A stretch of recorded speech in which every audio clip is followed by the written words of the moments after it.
ETF index mutual funds నేర్చుకుని stock మార్కెట్లో రాణించాలనుకుంటున్నారా? వెంటనే ఈ నెంబర్కి కాల్ చేయండి. నమస్తే రమగారు. నమస్తే జయ. రమగారు, కొంతమందికి ఎట్లా అనిపిస్తుంది అంటే మేము చాలా కష్టపడతాం, ఎంత అంటే మాటల్లో చెప్పలేము, కానీ మా కష్టం నిలబడదు. ఎప్పుడూ ఒక్క రూపాయి ఉండదు. కష్టం అంటే ఇన్ ద సెన్స్ మనం డబ్బులోనే కదా చూసుకుంటాము. ఎందుకని ఇట్లా జరుగుతుంది అని ఒక ఆలోచన, ఒక ప్రశ్న వస్తూ ఉంటుందండి.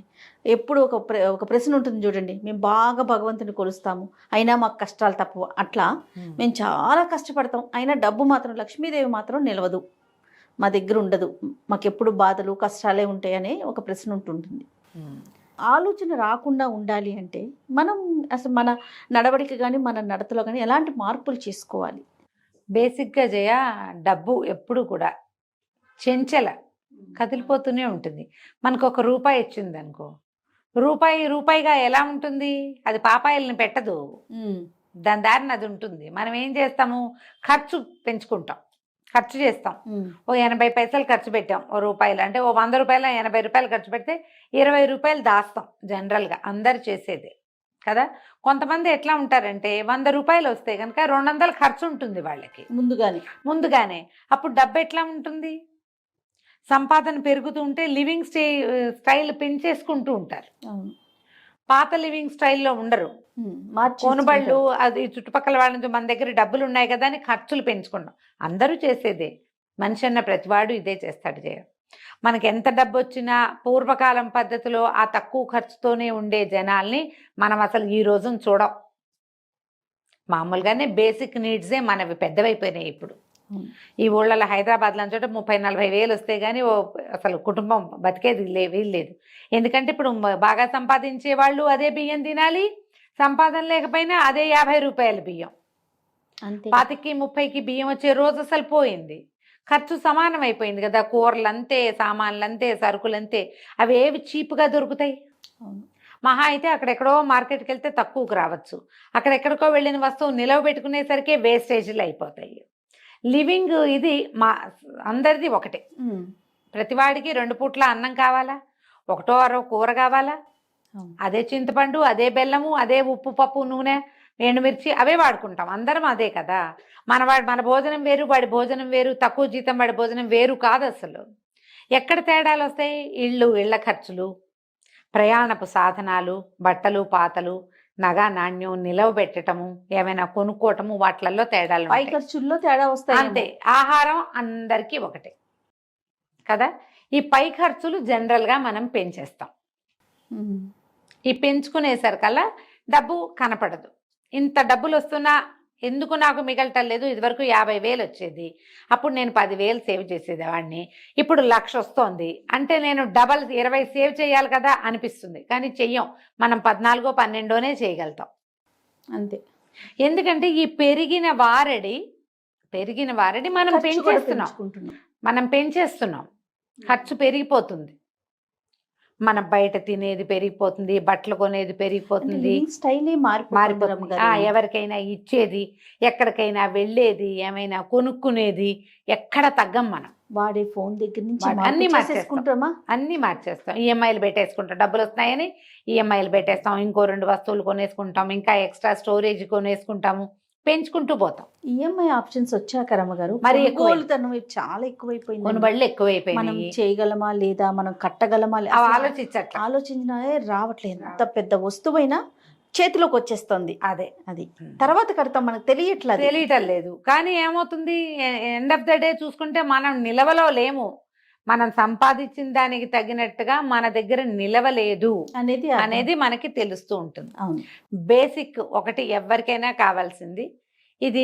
నువ్వు కార్పొరేట్ స్టోరీస్లో కనపడుతుంది. బ్యాంకర్లు మనకి అడ్వైజ్ చేసే బ్యాంకర్స్ వస్తారా, వాళ్ళు చెప్తారు సంపాదన పెరిగిన వెంటనే ఇమీడియట్గా నువ్వు ప్లాన్ చేయాల్సింది సేవింగ్స్. అంతే. అది డబ్బు మల్టిప్లై అయ్యే విధానాన్ని యాప్ చేసుకో. ఒక 20 రూపాయలు దాచిపెట్టడం అంటే ఓ పర్సులో పెట్టి పెట్టడం కాదు, అది పిల్లలు పెట్టే చోట పెట్టాలి. పెద్ద పిల్ల కాదు, చిన్న పిల్ల అయినా సరే సేఫ్గా. అసలు ప్రధానమైనది సేఫ్టీ. ప్రధానమైనది చాలా ఎక్కువగా ఆలోచించాల్సింది సేఫ్టీ. చిట్టీలు కట్టడము, ఎక్కడైనా నమ్మకమైన చోట డబ్బులు పెట్టడం, అదుపు పెట్టడము, తర్వాత ఇప్పుడు మనకి గోల్డెన్ వచ్చినాయి, ఏమంటారు దాన్ని, మ్యూచువల్ ఫండ్స్ లాంటివి. అలాంటిది ఏదైనా సరే రెగ్యులర్గా ఒక సిప్, ప్రతి నెల డబ్బు అందులోకి వెళ్ళిపోతుంది. నీ జీతం పడ్డం ఏంటి, సిప్కి వెళ్ళిపోతుంది. అది నీ చేతిలో ఇంచి కాదు, ఆటోమేటిక్గా అది వెళ్ళిపోతుంది. నీ దగ్గర ఉన్నది కొంతే ఉంటుంది, నువ్వు ఇందులోనే వాడాలి. ఆల్రెడీ సేవింగ్స్ దానంతటా అది వెళ్ళిపోయింది కదా. నీకు డబ్బు జీతం హైక్ వచ్చింది అంటే ఇమీడియట్గా నువ్వు చేయవలసింది అది. మనం ఏం చేస్తామంటే హైక్ వస్తుంది అనగానే మనం అవి కొనుక్కోవాలి ఇవి కొనుక్కోవాలని ఆలోచన పెట్టుకుంటాం. కొనుక్కునే ఆలోచన రెండో ఆలోచనగా పెట్టుకోండి. ముందు పొదుపు మీద పెడితే మీరు పడిన కష్టం నిలబడుతుంది. ఎప్పుడు కూడా ఇదే మార్గం. నీ దగ్గర నీకు కోట్లు వచ్చినా అదే మార్గం, లక్షలు వచ్చినా అదే మార్గం, వందలు వేలలో ఉన్నా కూడా అదే మార్గం. పొదుపు వైపు ఆలోచించాలి తప్పకుండా. ఎవరైనా సరే దాన్ని ఎక్కడైనా, ఇప్పుడు కొంచెం పెద్ద పెద్ద అమౌంట్స్ అనుకో, ఏదైనా స్థలాలు లాంటివి కొనిపెట్టుకోవాలి. బట్టలు బంగారము అశాశ్వతమైనవి. బట్టలు మీరు కొన్నాక అది గుడ్డి గవ్వకి చెయ్యదు. అంతేగా. మనం పెద్ద పెద్ద షాపులు చూస్తాం జయ, ఈ పట్టు చీరలు, పట్టు బట్టలు, ఏదైనా ఫంక్షన్ అనగానే బట్టలకి ఎంత ఖర్చు పెడతాను జయ, ₹1 వెనక్కి వస్తుందా? రాదు. పారేయటమే. నువ్వు తిండికి బట్టలకి పెట్టింది, ఈ రోజు పెట్టింది ఇంతే కథ. ఫోటోల కోసమే పెట్టేస్తున్నావు బట్టలకి, అవునా కాదా? ఆ ఆలోచన మార్చుకోండి, తగ్గించుకోవాలి. కనీసం తగ్గించుకోవాలి.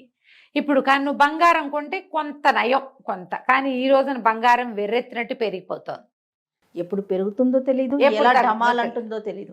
అంత దాకా ఎందుకు రమ్మగారు? డైమండ్స్ చూడండి. అవును, డైమండ్స్ అంటే ఎంత కాస్ట్లీ ఉండేవి, అందరు కొనుక్కుంటున్నాం. అలాంటిది మిషన్ మేడ్ డైమండ్స్ వచ్చేసినాయి. దానికి దీనికి ఏ మాత్రం తేడా లేదు. పాపం అది అంత కాస్ట్ పెట్టి కొనుక్కున్న వాళ్ళ పరిస్థితి ఏంటి? నిజంగా 1,00,000 పెడితే గానీ ఇంత దుద్దులు రావు. ఇప్పుడు 30,000కే అవి వచ్చేస్తున్నాయి కదా.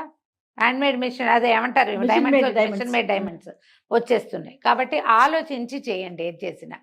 ఈ తర్వాత ఇంకా రెండోది, మీరు ఏదైనా చిన్న స్థలము, ఇల్లు ఏదైనా కొనిపెట్టుకుంటే అది మల్టిప్లై అయ్యేందుకు అవకాశం ఉంది.